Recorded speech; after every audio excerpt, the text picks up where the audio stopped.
Hi guys! For today's video ay magre-restock tayo ng kunting ulam sa ating kunting ref. lang.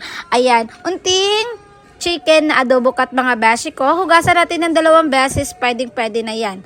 Ayan, tinatanggal ko yung mga chicken, mga mga balat-balat, tas taba-taba. Ganon. Tapos, next natin yung beef, nakakaunti lang, pero pwede na iulam. Chares. Ayan, next natin yung mga chicken fillet. Tapos, bumili din ako ng 2 pirasong isda. Ayan, tapos 10 pirasong hipon. Ayan, bilang na bilang ko talaga yung mga beshi ko. Kaya pag kinuhanan mo yan talaga, magagalit talaga ako kasi bilang na bilang ko yan. Charis lang. Ayan, tingnan mo, walang laman yung ref natin. Oh, taghirap talaga tayo mga beshi ko. Ayan, ako lang ba? Or tayong lahat? Or ako lang? Ayan mga beshi ko, walang laman. So, lalagyan natin kahit papano. Paunti-unti mga beshi ko. Since hindi naman malayo ang ating bilihan. Kaya kahit hindi tayo mag-stock ng marami kasi wala talagang pambili. Yun talaga yung totoo.